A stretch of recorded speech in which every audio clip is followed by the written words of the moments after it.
Navbatdagi kichik cho'qqi. Bu yerga ham toshdan bir qo'rg'on yasashgan ekan. Cho'qqidan ko'rinishi esa mana shunday. Atrofda bulutlar suzmoqda mana. Biz o'sha tepalikdan chiqib keldik.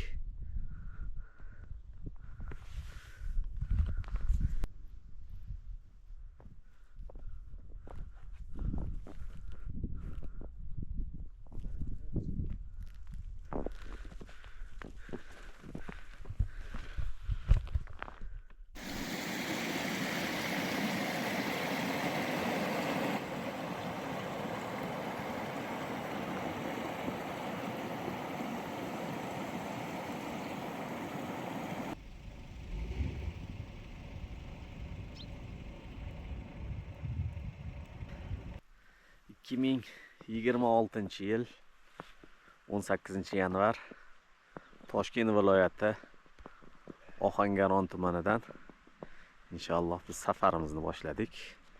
Dengiz sathidan 1050 metr balandlik. Ertalab kendingiz o'tyapsiz. Soat 5:30 bo'ldi.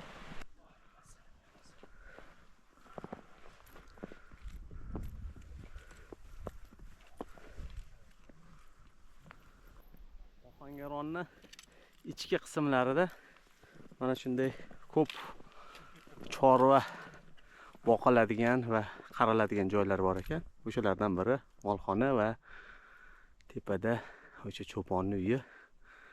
Va biz sayohatchilar asta Qisqo'rg'on qal'asiga ko'tarilib ketmoqdamiz.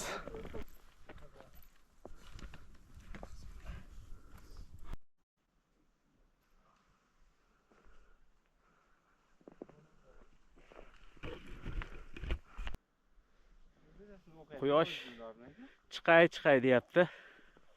Lekin hali to'liq chiqqani yo'q.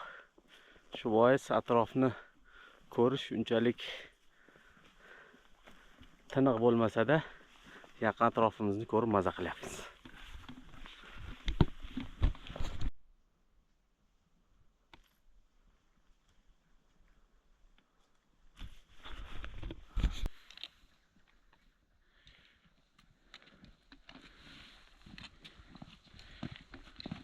Hormanglar yigitlar.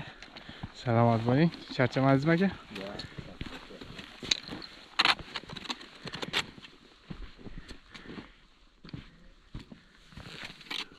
Dengiz sathidan 1600 metr balandlik. Asta cho'qqiga yaqinlashib ketyapmiz. Hozircha hali ham tumanlar, bulutlar ichiramiz. Mana shu tarafga qarab cho'qqiga yetib borishimiz kerak.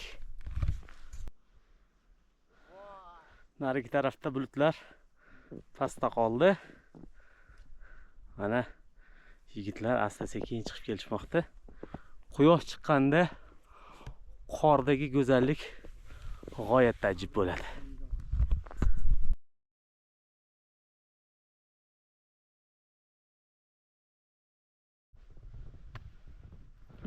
Asta sekin havo ochilib, manzaralar yanada go'zallashib bormoqda.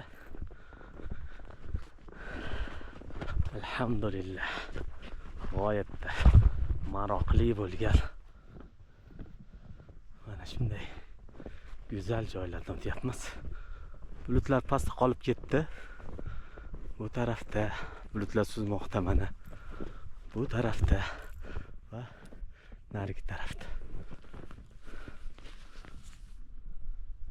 Navbatdagi kichik cho'qqi va to'g'rida bizning cho'qqimiz. Atrof g'oyatda go'zal. Alhamdulillahi robbil alamin.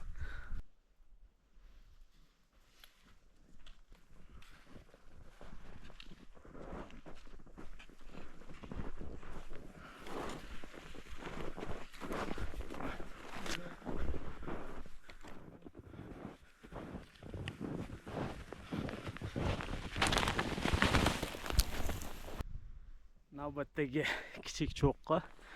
Bu yerga ham toshdan bir qo'rg'on yasashgan ekan. Cho'qqidan ko'rinishi esa mana shunday. Atrofda bulutlar suzmoqda mana. Biz o'sha tepalikdan chiqib keldik.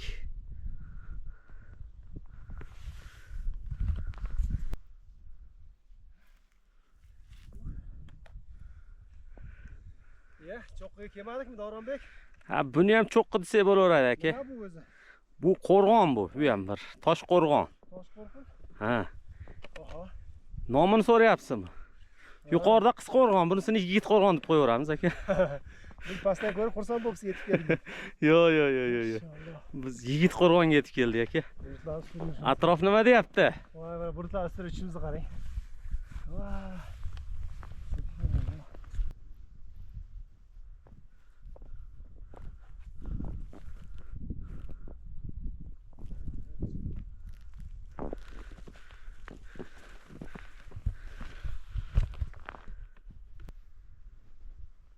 Navbatdagi tepalikda go'zal bir maydon qarshisida chiqdik. Ajoyib ekan. Atrofi to'la archazor, o'rtasi esa go'zal maydon. Mana shu yerda chodirlarni tutib maza qilib dam olsa bo'lar ekan.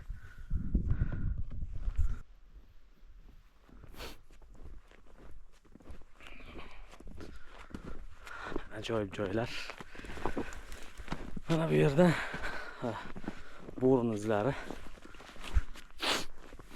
Bu yerlarda bo'lishi mumkin bo'ri, ayiq va boshqa jonzotlar.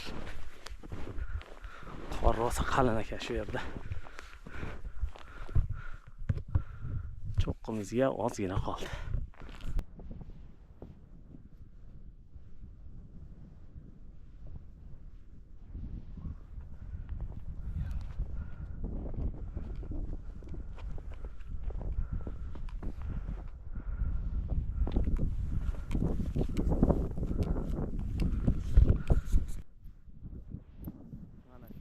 Tepalik va biz kelgan tepalik u bulutlarning pastida qolib ketdi.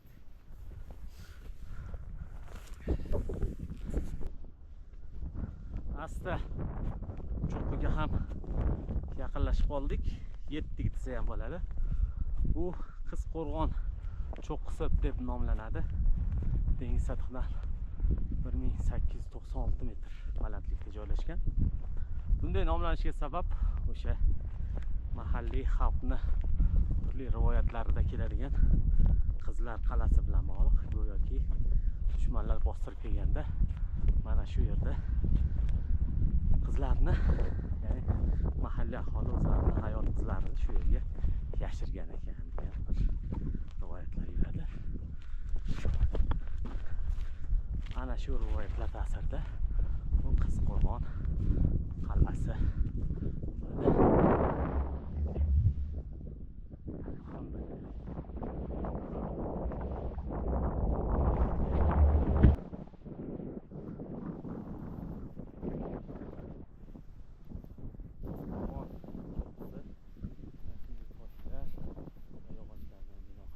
shunday qo'rg'on qilib va Faxriddin aka mana kelyapti.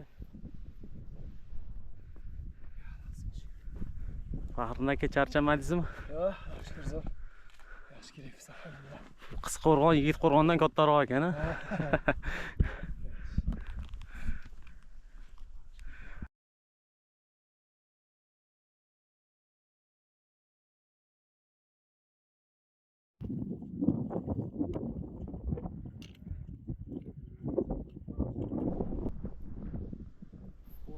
Cho'qqisigacha 5 kilometr yurdik, 900 metr ko'tarilish bo'ldi.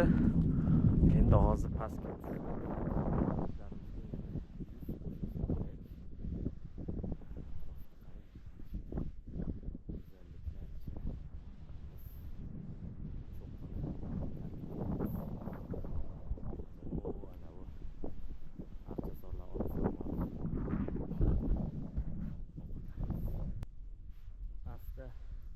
bulutlar ichkarisiga qarab yurib ketyapmiz.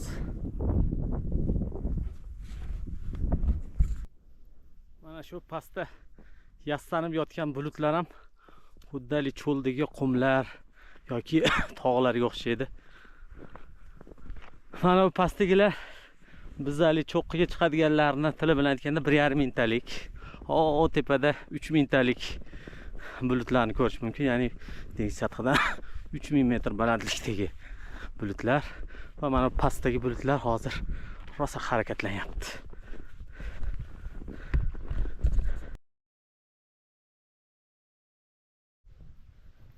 Yana bulutlar orasiga tushib qoldik.